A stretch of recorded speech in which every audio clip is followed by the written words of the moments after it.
안녕하십니까. 오늘은 기독교 철학 11강입니다. 초기 근대 철학에 대해서 공부합시다. 베이컨에서 라이프니츠까지 말씀을 드리는데요. 두 번에 나누어서 말씀드립니다. 오늘은 11강의 1편을 말씀을 드리고 내일은 11강의 2편을 말씀드리기로 합니다. 너무 긴 시간이기 때문에 두 부분으로 나누어서 말씀을 드리고자 합니다.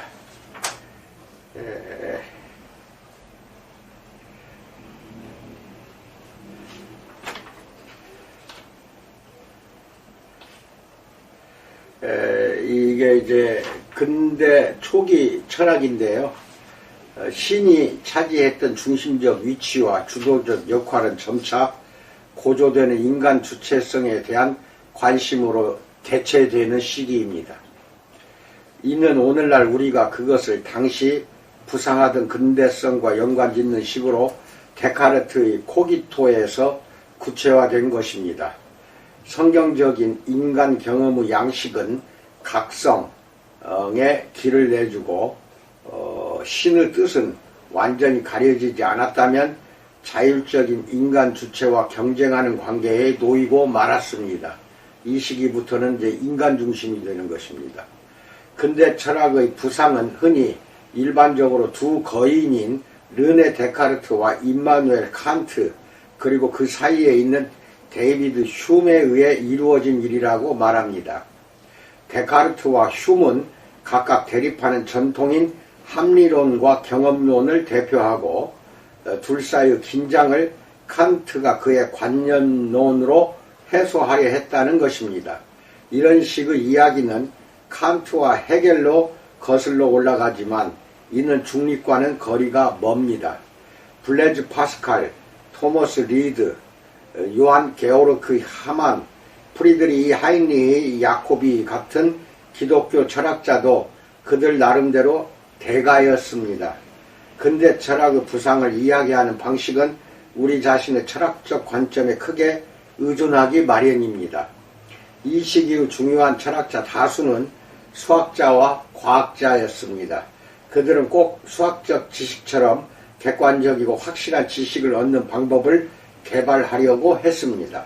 근대 철학은 발생 시점부터 삶의 전 영역에서 객관적 과학적 지식을 지향했습니다. 그러나 이를 서술하며 특히 지속적으로 신을 주변으로 몰아내고 결국엔 소거해 버림으로써 자연 전체에 관한 과학적 지식을 강조한 것은 인간의 자유를 심각한 문제에 빠뜨렸습니다. 인간은 자연의 일부로서 동일한 과학 법칙과 분석에 종속되어야 하는가? 하지만 그럴 경우 인간의 자유를 어떻게 설명할 수 있는가? 이런 식으로 자연과 자유라는 양극 사이의 해소 불가능한 긴장이 근대 철학에서 제기되었습니다. 도이어 베르트는 예리하게 이렇게 말합니다. 자연과 자유, 즉 과학의 이상과 인간의 이상은 대놓고 서로를 적으로 보고 대립하는 것으로 드러났다. 이 적대적 동인들 사이에 진정한 내적 화해란 불가능했다. 둘 다 종교적이며 따라서 절대적이었기 때문이다. 비록 자유의 동인이 새로운 자연의 동인을 불러일으키긴 했으나 각 동인은 서로를 배척했다. 인본주의에는 둘 중 하나에 종교적 우선권을 주는 것 외에 선택의 여지가 없었다라고 말합니다. 첫 번째, 프란시스 베이컨에 대해서 알아봅니다. 프란시스 베이컨의 작업에는 자연에 대한 과학적 지식에 대한 강조가 표면에 분명히 드러납니다. 베이컨에 대한 평판은 주로 아리스토텔레스의 기관을 대체하려는 야심찬 시도인 그의 신기관에서 펼친 과학적 방법에 대한 그의 작업에 기초를 두고 있습니다. 베이컨은 지식의 진보는 새로운 방법을 요구한다는 점을 분명히 했습니다. 우리는 진정 기초부터 새롭게 시작해야 합니다. 일상의 감각은 자연에 관한 지식을 위한 확실한 기초를 제공하지 못합니다. 이성이 지식의 열쇠이며 이 점에서 연역과 귀납이라는 두 길이 열려 있습니다. 베이컨은 연역적 추론의 약점을 분석하고 참되고 유용한 지식을 얻기 위한 귀납적 방법을 주장했습니다. 숙제라기보다는 연역과 귀납적 방법 두 가지에 대해서 조사하시기 바랍니다. 그것은 분명히 알아야 됩니다. 그는 독자에게 개별적인 것과 사실에 집중하기를 촉구했습니다. 베이컨은 이 세상에 초점을 맞추는 것에 대해 변명하지 않았습니다. 이 세상의 구체적 사물에 집중함을 통해서 피조물에 새겨진 창조주의 참된 표지에 주목하게 된다는 것입니다. 베이컨에 따르면 그런 새로운 접근을 방해하는 장애물을 과소평가해서는 안 됩니다. 중대한 네 종류의 우상이 진보를 가로막고 서 있습니다. 종족의 우상은 우리의 관점을 세계에 투영한 것으로 그로 인해 세상을 왜곡하여 인간의 오성이 잘못된 거울처럼 작용하게 합니다. 동굴의 우상, 즉 플라톤의 국가에 나오는 동굴 비유에 대한 암시는 우리가 가진 개인적 편견입니다. 시장의 우상은 사회적 교류와 관계를 통해 갖게 된 견해들입니다. 극장의 우상이란 사람들이 배우거나 고안해낸 모든 철학으로 우리가 보기에는 허위로 꾸며낸 세계를 만들어 공연해온 연극이 너무 많습니다. 이 우상들은 매우 심각하기 때문에 오성은 이들로부터 반드시 해방되고 정화되어야 합니다. 그래야 천국이 갓난아이와 같지 않으면 들어갈 길이 없는 것처럼 인간의 왕국으로 들어가는 입구가 과학의 기초를 둔 단 하나의 입구만 있게 될 것입니다. 라고 말합니다. 그렇게 될 때만이 인간은 지식에서 진보를 이룰 수 있을 것입니다. 베이컨에게 그러한 지식과 진보는 이해관계와 무관하지 않습니다. 과학의 참된 목적은 인간이 새로운 발견을 하여 새로운 힘을 갖는 것입니다. 과학은 인간 지성이 자연을 승리하는 여행으로 통과할 수 있게 하는 안내자가 될 것이다. 과학의 발명을 통해서 인간의 삶은 완전히 혁신되어야 할 것이다 라고 말합니다. 베이컨은 종교를 반대하지는 않았지만 세계에 대한 과학적 탐사를 방해하는 그런 유형의 기독교에는 비판적이었습니다. 그러나 참으로 하나님의 말씀에 따라 자연 철학을 생각해 보면 그것은 미신에 대한 가장 강력한 치유이자 가장 잘 증명된 신앙의 양식이다. 그러므로 자연 철학은 당연히 가장 충성된 신여로 종교에 제공되어야 마땅하다. 종교는 하나님의 뜻을 나타내고 과학은 그분의 권능을 보여주기 때문이다라고 말합니다. 베이컨의 귀납적 방법은 개별적인 것으로부터 공리로 올라가는 것을 포함합니다. 그러나 그 방법의 실행은 스콜라주의적입니다. 모든 근대 철학의 시초는 스콜라 철학에 대한 강박적 반대라는 공통점을 갖고 있으며 그와 동시에 그것들 모두가 차용하고 있는 그 전통 어느 하나에 의존하고 있다는 공통적 태도를 순진하게도 이해하지 못한다는 데서도 역시 공통적이었다라고 말합니다. 아리스토텔레스에 따르면 자연에 대한 지식은 참으로 내 원인에 대한 이해를 수반합니다. 그러나 베이컨의 작업에서는 오직 형상적 원인만 고려되고 있습니다. 예를 들어 베이컨이 여러 형상을 연구한다고 할 때 형상은 불변하는 본질 또는 현상의 속성이라는 스코투스주의적 의미로 이해되고 있습니다. 그러므로 베이컨이 귀납이라고 제안한 것은 분명히 단순 열거가 아니라 스콜라적 형식주의의 이상학적 가정들에 기초한 하나의 복잡한 추상 과정이다라고 말합니다. 베이컨의 중요성은 새로운 과학은 사물 자체에게로 돌아가야 한다는 그의 주장에 있습니다. 그러나 그의 철학에는 초기 자연주의가 들어있습니다. 우리는 베이컨에게서 과학 발전을 위해 없어서는 안 될 실제로의 귀환과 창조의 내재적 질서를 보게 됩니다. 훗날 계몽주의에서 완전하게 표현될 많은 강조점이 이미 존재합니다. 그 중에는 감각과 생활 경험에 대한 불신, 자연에 대한 진리로 가는 왕도로서의 과학적 방법에 대한 필연적 이해, 인신론적 기초들에 맞춘 초점, 새롭게 시작하는 것에 대한 필요성 인식, 진보에 대한 낙관론, 자연 지배에 대한 강조 등이 있습니다. 베이컨이 신앙인으로 남아있지만 불신앙이 우상의 하나로 인식되지 않고 있다는 점은 주목할 만합니다. 신앙과 확실한 지식 사이의 간격은 벌어지고 있고 조만간 다리를 놓을 수 없는 거대한 구렁이 될 것입니다. 두 번째, 코페르니쿠스와 갈릴레오에 대해서 알아봅니다. 과학은 서구 세계관 발전에서 중심 역할을 했습니다. 자연이 초월적 성격을 가진 단순한 수학적 용어로 이해될 수 있다고 본 것은 르네상스 신플라톤주의요, 특히 피타고라스적 확신이었습니다. 이는 니콜라우스 코페르니쿠스가 새로운 견해를 갖도록 동기를 부여했습니다. 그의 천문학 논제는 1543년에 발표되었는데 그에 따르면 태양이 태양계의 중심이며 행성들이 태양의 둘레를 돌고 있다. 그의 통찰은 고대와 중세의 세계관에서 근대의 세계관으로 나아가는 분기점을 상징하며 또한 그 분기를 촉진했습니다. 개신교에서는 가장 먼저 코페르니쿠스의 이론에 부정적으로 반응했는데 이는 그의 이론이 성경에 반하는 것으로 보였기 때문입니다.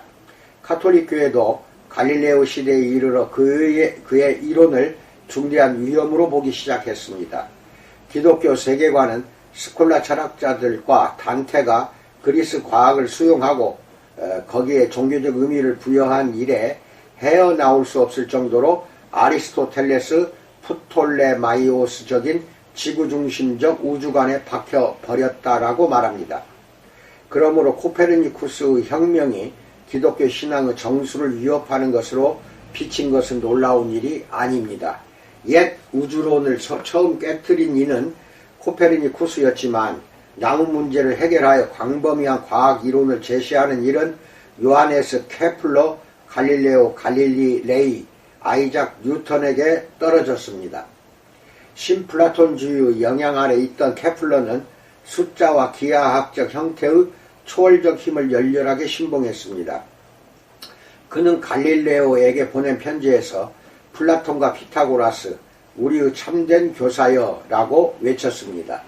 케플러는 10년에 걸친 더딘 작업 끝에 행성들의 궤도가 타원형이며 따라서 행성들은 수학적 비율로 정확하게 서로 연관되어 있다는 결론을 내렸습니다. 중요한 점은 그의 수학 공식들이 가장 엄밀한 관찰과 일치했다는 것입니다. 아리스토텔레스의 하늘은 어떻게 생겼는가? 그것은 엄청나게 크지만 유한한 구형이었다. 그 바깥의 층과 경계에는 별들의 구체를 품고 있으며 그것은 중심이 같은 일련의 또 다른 투명한 액상의 또는 공기 같은 물질의 구체들로 둘러싸여 있다. 거기서 유일하게 볼 수 있는 요소는 행성들이며 그들의 회전운동은 바깥 구체를 따라 돌지만 변화는 없다. 지구의 층은 중심에서 안정되어 있지만 변화하고 부패할 수 있다. 라고 말합니다. 갈릴레오는 망원경을 통해서 달의 분화구와 태양의 흑점, 즉 천체들이 균질한 수정 같은 물질이 아니라 지구와 비슷한 물질로 만들어졌다는 증거들을 관찰했습니다. 갈릴레오는 이런 발견을 1610년에 별에서 온 서신으로 출판했습니다. 이는 아리스토텔레스적 일치를 기초부터 흔들었습니다. 더 나아가 갈릴레오의 금성 관찰은 행성들이 태양 주위를 돌고 있다는 코페르니쿠스의 주장이 옳았음을 보여주었습니다. 결국 갈릴레오는 1632년에 대화, 천동설과 지동설 두 체계에 관하여 라는 책을 출판했습니다. 그 책에는 코페르니쿠스의 체계를 보여주는 살비아티와 전통적인 아리스토텔레스 체계를 보여주는 심플리치오가 등장합니다. 심플리치오는 아리스토텔레스에 대한 가장 위대한 그리스 주석자 중 한 사람의 이름이긴 했으나 또 다른 면에서는 바보라는 뜻일 수도 있었습니다. 교황은 갈릴레오가 코페르니쿠스의 손을 들어주었다고 결론 내렸습니다. 비극적이게도 갈릴레오는 종신진역을 선고받았는데 교황 요한 바오로 2세는 1992년에 공식적으로 이것이 불의한 일이었음을 인정했습니다.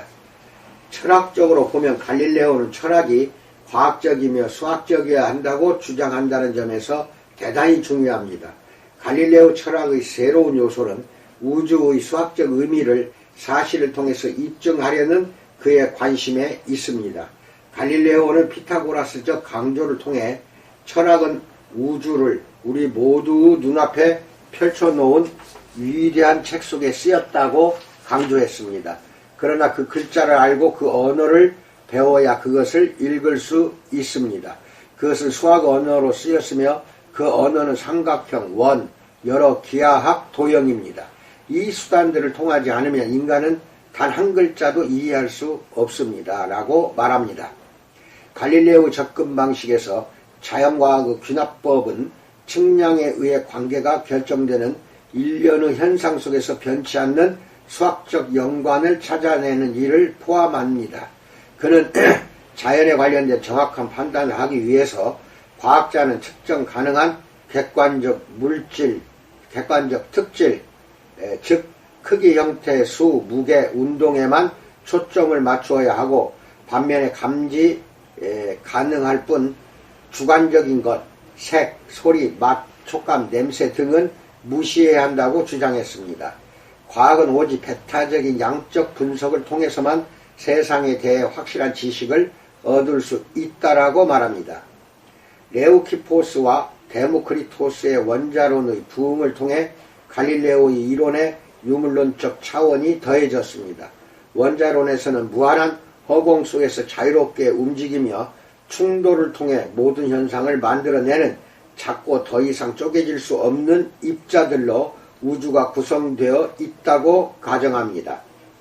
갈릴레오는 수학적 운동 이론인 역학을 창출했다라고 말합니다. 역학의 새 원리는 물질적 현상의 근원을 영적 힘에서 찾기를 거부합니다. 자연은 탈영상화되었다. 과학은 그 속에서 어떤 하나가 다른 하나의 원인이 되는 최소 물체들의 운동 이외에는 아무것도 살피지 않을 것이다. 초자연적 힘이 작동할 여지는 전혀 남아있지 않았다라고 말합니다. 레오나르도 다빈치는 세계가 자연적 요인들에 의해서 설명되어야 한다고 이미 주장한 바 있습니다. 이제 목전론도 마찬가지로 무너질 수밖에 없었습니다. 우리는 바로 여기에 근대성에서 자연이라는 극을 특권화시키고 있는 분명한 예를 봅니다. 그리고 여기서 자연은 더 이상 놀랍도록 풍요로운 창조로 인식되지 않고 수학과 운동으로 환원되고 있다는데 주목하는 것이 중요합니다. 훗날 요한 하만이 통찰력 있게 꼬집듯이 최초 피조물인 빛을 끄자 이 극도로 아름다운 세상의 모든 색이 창백해졌다라고 말합니다. 세 번째, 르네 데카르트에 대해서 알아봅니다. 르네 데카르트는 근대성의 아버지라고 불립니다. 그가 자율적인 과학적 이성을 진리의 최종 판관으로 모시는 데 헌신했기 때문입니다. 데카르트는 베이컨처럼 인간이 과학을 통해서 자연 법칙을 파악할 수 있으며 기술을 통해서 그 법칙을 활용함으로써 인간을 자연의 주인이자 소유주여 진보의 창조자로 만들 수 있다고 믿었습니다. 그는 또한 이 비전을 실현하기 위해 지식을 엄밀하게 객관적으로 만들고 모든 주관적 편견, 즉 감각, 상상, 감정, 전통, 권위, 속견이라는 것으로부터 정신을 정화시킬 방법론도 제시했습니다. 데카르트 자신도 참여했던 유럽의 종교 전쟁이 한창일 때 그는 확실한 지식, 즉 자신이 훈련받았던 수학을 통해 주어지는 것과 같은 확실한 지식을 확보해 줄 방법을 찾으려 했습니다. 그의 첫 번째 저작은 방법서설이라는 제목의 얇은 지적 자서전이었습니다. 데카르트는 독일에서 난로를 뗀 방 안에 은둔하고 있던 어느 날 이 방법에 도달했다고 했습니다. 그는 새 출발점을 찾으려 했고 그 자신의 말처럼 전적으로 나에게 속한 집안 위에 집을 짓기 원했습니다. 그의 아르키메데스 점은 체계적 의심입니다. 그는 지식의 확고한 출발점을 발견하기 위해 의심할 수 없는 것을 발견하기까지 모든 것을 의심하기로 결심했습니다.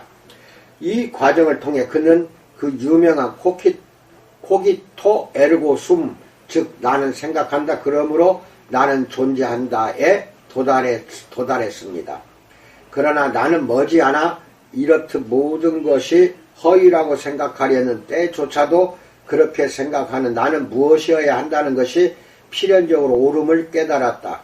나는 생각한다 그러므로 나는 존재한다 라는 이 진리는 아주 확고하기 때문에 회의주의자들의 터무니없기 그지없는 모든 추측도 그것을 흔들 수 없음을 확신했고 나는 그것을 내가 찾던 철학의 제1원리로 안전하게 받아들일 수 있다고 판단했다라고 말합니다. 그의 요점은 사고와 무관한 모든 것을 분리해낸다면 의심할 수 없는 순수 의식 영역이 남겨지리라는 것입니다. 데카르트의 해결책은 건축의 은유로 표현되었습니다. 방법론적 의심은 지식체계를 건축할 탄탄한 기초입니다. 그러므로 안다고 생각하는 모든 것을 의심하는 데서 시작합니다.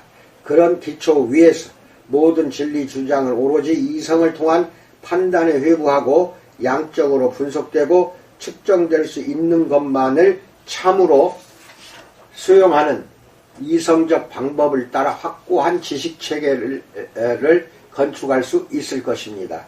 데카르트는 이 출발점에서 곧바로 신의 존재를 입증하는 대로 이동합니다. 그러나 역설적이게도 그는 여기서 스콜라 철학의 자원을 활용했습니다. 데카르트에게 그가 의심한다는 사실은 그가 완전하지 않다는 의미입니다. 그런데 이 완전의 개념은 어디서 얻은 것인가? 남겨진 유일한 가정은 이 개념이 진짜로 나보다 훨씬 더 완전한, 한마디로 신이 태어날 때부터 내 마음속에 심어 놓았다는 것이라고 말합니다. 그가 의존하고 자신의 모든 것을 그로부터 부여받는 훨씬 더 완전한 또 다른 존재가 필연적으로 있어야 했습니다. 몸과 정신, 즉 물질적인 것과 비물질적인 것 사이의 구분이 데카르트 철학의 기초에 깔려 있으며 양자의 혼합은 불완전의 증거이므로 완전한 존재인 신은 비물질적이어야 합니다. 데카르트는 신 존재의 확실성을 삼각형 내각의 합이 180도가 된다는 것을 아는 방식에 비유했습니다. 그 사실은 삼각형이라는 개념 속에서 분명합니다. 따라서 이 완전한 존재인 신이 존재한다는 것은 최소한 기하학의 모든 공리가 그럴 수 있는 것만큼이나 확실하다라고 말합니다. 데카르트 출발점과 신에 대한 믿음에는 일종의 순환성이 있습니다. 그는 우리가 명료하고 뚜렷하게 명석판명하게 인식하는 모든 것, 즉 코기토 에르고 숨의 확장이 참되다는 그의 원칙조차도 신이 존재하기 때문에 확실하다고 주장합니다. 마찬가지로 우리의 명료하고 뚜렷한 관념들이 신으로부터 나오기 때문에 그것들은 틀림없이 참됩니다. 그럼에도 데카르트는 우리가 무엇이건 이성의 기초 위에서만 참된 것으로 받아들여야 한다는 점을 아주 분명히 했습니다. 알레스데어 맥킨타이어는 누구의 정의인가, 어떤 합리성인가에서 하나 이상의 합리성 전통이 존재한다는 사실을 우리에게 주지시켜 주었습니다. 따라서 데카르트가 이성을 말할 때 그것이 무엇을 의미하는지 자세히 살펴볼 필요가 있습니다. 데카르트는 방법 소설에서 자신의 탐구를 수행하는 네 원리를 설명합니다. 1. 정신에 의심할 수 없을 만큼 명료하고 뚜렷하게 주어진 개념들을 수용해야 한다. 이 점에서 코기토는 그 증거가 즉각적인 직관적 확실성의 증거인 제1의 기초적인 이성적 진리다. 데카르트는 갈릴레오처럼 다른 모든 것이 그것으로부터 설명될 수 있는 기초적이고 자명한 요소를 찾으려 한다. 개념들은 자의식처럼 명료하고 뚜렷해야 참되다. 데카르트에게 개념은 정신에 직관적으로 주어졌을 때 명료하다. 개념은 그 자체로 명료하고 그 확정성에서 정확할 때 뚜렷하다. 생득관념은 명료하고 뚜렷한 것이며 그것들에 대한 증거는 다른 어떤 것에서 연역되지 않는다. 2. 검토 과정에서 어려움에 봉착할 경우 문제를 해결에 필요한 만큼 가능한 여러 부분으로 나누어서 살펴야 한다. 3. 가장 알기 쉽고 가장 단순한 대상에서 시작해 점진적으로 보다 복잡한 것을 파악하기 위해 올라가야 한다. 4. 아무것도 빠뜨리지 않을 정도로 확실히 포괄적이어야 한다. 실제로 데카르트는 진리가 모든 점에서 이리적이기 때문에 진리를 파악한 사람은 그에 대해 알아야 할 모든 것을 알 수 있다고 주장한다. 이와 발에 있는 것으로 생각하는 경향이 있다. 우리는 자신의 몸을 포함해 세계를 객관화해야 한다. 이는 세계를 중립적인 외부 관찰자가 하는 것과 같은 방식으로 기계적이며 기능적으로 바라보는데 이르러야 함을 뜻한다. 우리는 여기서 중대한 근대성의 교리가 출현하는 것을 봅니다. 생활 경험은 믿을 수 있는 것이 아니며 그것으로부터 자유로운 이성과 과학이 세계에 대한 진리를 보여주리라는 것입니다. 테일러가 올바로 지적한 바와 같이 이는 우리의 일상적 신체적 경험 방식에 해를 끼친다라고 말합니다. 파괴적인 환원주의가 그 결과입니다. 다채로운 창조의 주요 요소들이 중요하지 않거나 혼란스러운 것인 양 걸러지는 것입니다. 테일러는 이렇게 지적합니다. 물론 아우구스티누스의 유신론은 존속한다. 그러나 인간적 자연적 수준에서 엄청난 변화가 일어났다. 만일 마법에서 풀려난 자연계를 정신적으로 지배하는 일이 이성의 지배라면 그 좋은 삶에 대한 우월감과 이를 성취할 영감은 주체가 이성적 존재로서 갖는 그의 고유한 존엄성이라는 의식에서 나와야 한다라고 말합니다. 네 번째, 토마스 홉스에 대해서는 토마스 홉스에 대해서 알아봅니다. 영국 경험론의 창시자 토마스 홉스는 잉글랜드의 맘스버리 근처 웨스트포트의 목사 아들이었습니다. 그는 옥스포드 모들링 칼리지를 졸업한 후 대륙을 여행하면서 프란시스 베이컨과 친분을 갖게 되었습니다. 베이컨은 이미 홉스에게 있던 스콜라 철학과 아리스토텔레스 철학에 대한 반감을 굳게 해 주었습니다. 홉스는 1629년에 두 번째로 대륙을 방문하는 길에 기하학을 접하고 거기 빠져들었습니다. 그는 삶의 모든 영역에서 참된 지식은 기하학자의 방법으로 얻어야 한다고 믿게 되었습니다. 이런 의미에서 이성은 우리의 생각을 표시하고 나타내기 위해 합의된 일반적인 이름들의 결과들에 대한 계산, 즉 더하기와 빼기와 다름없기 때문이다 라고 말합니다. 그는 세 번째로 대륙을 방문했을 때 유물론으로 개종했으며 프랑스 유물론의 대표자 피에르 가상디와 가까운 친구가 되었습니다.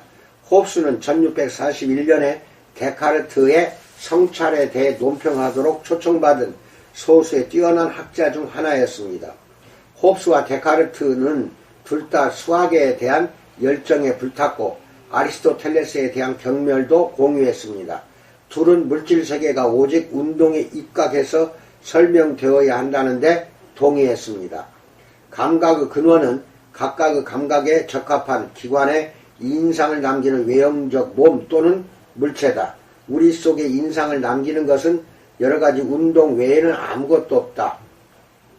운동은 운동 외에는 아무것도 만들지 않기 때문이다 라고 말합니다.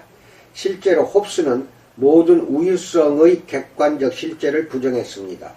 홉스가 데카르트에게 동의하지 않는 것은 정신의 철학에 관한 부분입니다. 홉스의 생각에는 적어도 데카르트가 정의하는 식의 정신은 존재하지 않았습니다.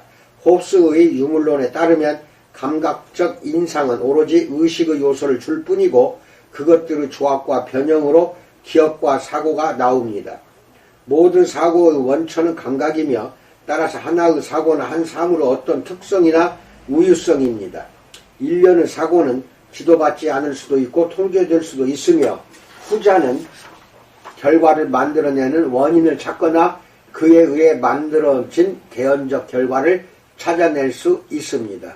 인간 정신은 감각과 사고와 사고 훈련 외에 어떤 운동도 하지 않기 때문이다. 그럼에도 언어와 방법의 도움을 통해 같은 기구는 다른 모든 생물체에서 인간을 구분지을 정도의 높은 수준으로 향상될 수 있다라고 말합니다. 홉스는 데카르트와 로크와 마찬가지로 바닥에서부터 시작하기 원했습니다. 우리는 최초의 정의에서 시작하여 그 다음에 한 결과에서 다른 결과로 움직이고 그 다음에 일반적인 규칙이나 공리나 경구로 나아가야 합니다. 홉스는 근대 철학의 자유변증법에서 분명히 자연편에 섰습니다. 그의 유물론은 근대적이고 인본주의적인 유물론, 그 자체가 자연의 동인 속에 용해된 인본주의적 자유의 동인이 가진 종교적 힘에 의해 움직이는 유물론이다 라고 말합니다. 홉스는 언어 철학에 큰 의의를 부여했습니다. 그는 유명론자였으며 보편적 이름들이 많은 개별자를 명명한다고 주장했습니다. 홉스에게 진리는 우리가 긍정하는 이름들의 바른 질서로 구성되기 때문에 참된 지식을 얻는 일의 핵심은 정의에 세심한 주의를 기울이는 것입니다. 찰스 테일러가 근대성의 핵심으로 본 내재화가 홉스의 리바이어던 서문에 분명히 나타나는데 스스로 읽으라는 그의 명령으로 표현되어 있습니다. 홉스에 따르면 그리하면 이를 통해 누구나 유사한 경우에 모든 타인의 생각과 열망이 무엇인지 알게 될 것입니다. 홉스는 특히 그의 정치 철학에서 그 나름대로 자신의 견해를 성경과 조화시키려 했습니다. 이 점에서 그는 그다지 성공하지 못했습니다. 사실 그의 유물론과 기독교 신앙 사이에는 긴장이 있었습니다. 그는 한편으로 감각에 속하지 않은 그 어떤 것을 제시하는 사고란 불가능하다는 점을 매우 분명히 하면서도 다른 한편으로는 기독교 신앙과 계시를 진지하게 다루기를 원했습니다. 그는 이 과정에서 앞서 지적한 바와 같이 자유이원론을 명백하게 드러냈을 뿐 아니라 성경과 자연이성 사이의 이원론도 드러냈습니다. 성경은 인간에게 하나님 나라를 보여주고 그들의 정신을 그 나라에 순종하는 백성이 되도록 하기 위해 쓰였습니다. 세상과 그 철학은 자연이성 활용을 위해 인간의 논쟁에 남겨졌다라고 말합니다. 그러나 자연이성은 우리를 제1원인 즉 홉스의 생각에 신을 뜻하는 만물의 영원한 원인으로 이끕니다. 이상입니다. 내일은 존 로크부터 시작합니다. 이제 근대 철학인데요. 이 11강이 끝나고 12강은 이제 근대 철학을 본격적으로 배우게 됩니다. 좀 어렵습니다.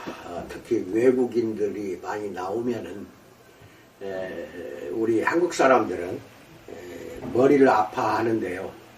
철학은 이성의 힘으로 지혜를 구하는 것이기 때문에 이성의 힘을 여러분들이 높이려면은 신장시키려면 철학에 도전할 수밖에 없습니다.